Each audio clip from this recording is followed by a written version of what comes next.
സ്വർണ്ണക്കടത്ത് കേസ് ഒത്തുതീർപ്പാക്കാൻ ഭീഷണിയെന്ന ആരോപണം സ്വപ്ന സുരേഷ് ഉന്നയിച്ചിരുന്നു. വിജയ് പിള്ള എന്ന ആളാണ് വന്നതെന്നാണ് പറഞ്ഞത്. പക്ഷേ വിജേഷ് പിള്ള എന്നാണ് യഥാർത്ഥ പേരെന്നാണ് വ്യക്തമായത്. വിജേഷ് പിള്ള ഇപ്പോൾ മാതൃഭൂമി ന്യൂസിനൊപ്പം ചേരുന്നു. എൻഫോഴ്സ്മെന്റ് ഡയറക്ടറേറ്റ് വിജേഷ് പിള്ളയെ വിശദമായി തന്നെ ചോദ്യം ചെയ്തിരുന്നു. ഏത് ഒരു പശ്ചാത്തലത്തിലാണ് താങ്കൾ അവിടെ എത്തിയത്, ഈ ബംഗളൂരുവിൽ എത്തിയത് സ്വപ്ന സുരേഷ്? ആക്ച്വലി ഞങ്ങളുടെ ഒരു ബിസിനസ്സിൻ്റെ കാര്യമായിട്ട് ഞങ്ങളുടെ ഒരു OTT പ്ലാറ്റ്ഫോമിൻ്റെ ഒരു വെബ് സീരീസുമായി ബന്ധപ്പെട്ടുള്ള ഒരു കാര്യം ഡിസ്കസ് ചെയ്യാൻ വേണ്ടിയിട്ടായിരുന്നു ഞാൻ ബാംഗ്ലൂർ ചെന്നത്. ഞാൻ ചെന്ന സ്ഥലത്തായിരുന്നു. സ്വപ്ന ഞങ്ങളുടെ ഹോട്ടലിൽ വന്നു. അവിടെ വെച്ച് മീറ്റ്. ഈ പറഞ്ഞതിൽ യാതൊരു വാസ്തവമില്ല. ഈ ഉന്നയിച്ചിരിക്കുന്ന എല്ലാ കാര്യങ്ങളും തെറ്റായിട്ടുള്ള കാര്യങ്ങളാണ്. ഇതിൽ യാതൊരു വാസ്തവമില്ല. ഈ പറയുന്ന പാർട്ടിയുമായിട്ടോ യാതൊരു ബന്ധവും എനിക്കില്ല. ഈ പറയുന്ന ആരെയും എനിക്കറിയില്ല.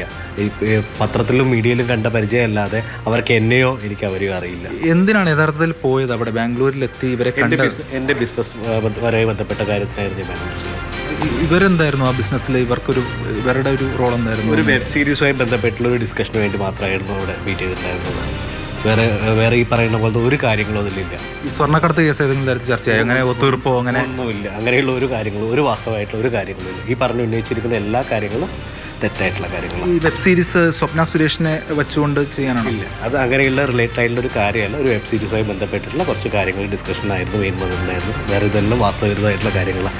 പിന്നീടുള്ള കാര്യങ്ങൾ ഞാൻ പിന്നീട് അറിയിക്കാം. ഞങ്ങൾ ആലോചിച്ചിട്ട് ഞാൻ ബാക്കിയുള്ള കാര്യങ്ങൾ അറിയിക്കാം. ഈ CPM സംസ്ഥാന സെക്രട്ടറി MV ഗോവിന്ദന്റെ നിർദ്ദേശപ്രകാരമാണ് താങ്കൾ എത്തിയതാണ് സ്വപ്ന സുരേഷ് ആരോപിച്ചത്. യാതൊരു വാസ്തവുമില്ല, ഒരു വാസ്തവുമില്ല.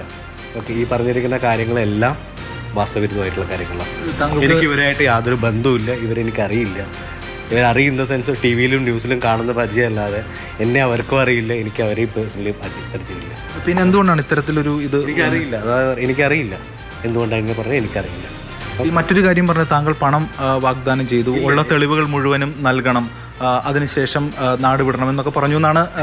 അങ്ങനെ ഒരു കാര്യങ്ങളേ ഇല്ല. വാസ്തവവിരുദ്ധമായിട്ടുള്ള കാര്യങ്ങൾ എനിക്കറിയില്ല. എന്നാണ് താങ്കൾ പോയത്? ഞാൻ കഴിഞ്ഞ ദിവസം 2 days മുന്നേ. ഓക്കെ, ബാക്കിയുള്ള കാര്യങ്ങൾ നമുക്ക് പിന്നീട്. ED എന്താണ് പിന്നീട് താങ്കളെ അറിയിച്ചത്? ED അടുത്ത് എല്ലാ കാര്യങ്ങളും എനിക്കറിയാവുന്ന കാര്യങ്ങൾ ഡിസ്കഷൻ പറഞ്ഞ കാര്യങ്ങളെല്ലാം ഞാൻ പറഞ്ഞിട്ടുണ്ട്. അത്ര. അപ്പോൾ ഇതെന്തുകൊണ്ടാണ് ഇവരിങ്ങനെ സംശയം? ഒരു ഗൂഢാലോചന ഉണ്ടെന്ന് താങ്കൾ സംശയിക്കുന്നുണ്ട്? എനിക്കറിയില്ല. എനിക്കിതിന് യാതൊരു കാര്യങ്ങളും എനിക്കറിയില്ല.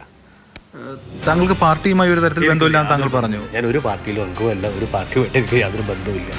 അല്ല, ഇത്രയും കാര്യങ്ങൾ പറയുമ്പോൾ താങ്കൾക്ക് ഇല്ല എന്ന് പറയുമ്പോൾ കാറ്റഗറിക്കലായിട്ട് എന്തുകൊണ്ടാണ് ഇതിങ്ങനെ എന്നുള്ള വിശദീകരിക്കാൻ എനിക്ക് എന്താണെന്ന് അറിയില്ല. വാസ്തവവിരുദ്ധമല്ലാത്ത കാര്യങ്ങളാണ് ഇതൊക്കെ. അന്ന് ചിത്രങ്ങളൊക്കെ പുറത്തുവിട്ടിരുന്നു അവർ ഇതുമായി ബന്ധപ്പെട്ടുകൊണ്ട് താങ്കൾ സംസാരിക്കും? മീറ്റിംഗ് ആയിരിക്കും. അവരായിട്ട് ഇരുന്ന് സംസാരിച്ചിരുന്നല്ലോ വെബ് സീരീസ് ആയിട്ട്. അത്രയേ ഉള്ളൂ. അപ്പോൾ എന്താണ് ആ സീരീസിൽ എന്താണ് പറഞ്ഞത്? ഒന്നുമില്ല. അതാ പറഞ്ഞത്, വാസ്തവവിരുദ്ധമായിട്ടുള്ള കാര്യങ്ങളാണ് അവർ പറഞ്ഞുകൊണ്ടിരിക്കുന്നത്. അത്രയേ ഉള്ളൂ. സ്വപ്ന സുരേഷ് ഉന്നയിക്കുന്ന കാര്യങ്ങൾ വസ്തുതാവിരുദ്ധമാണ് എന്നൊരു കാര്യമാണ് വിജേഷ് പിള്ള ഇപ്പോൾ മാതൃഭൂമി ന്യൂസിനോട് പങ്കുവച്ചത്. കൂടുതൽ കാര്യങ്ങൾ പിന്നീട് പറയാമെന്നാണ് അദ്ദേഹം ഇപ്പോൾ വ്യക്തമാക്കിയിട്ടുള്ളത്. ക്യാമറമാൻ ബിനു തോമസിനൊപ്പം S. രാഗിൻ, മാതൃഭൂമി ന്യൂസ്, കൊച്ചി.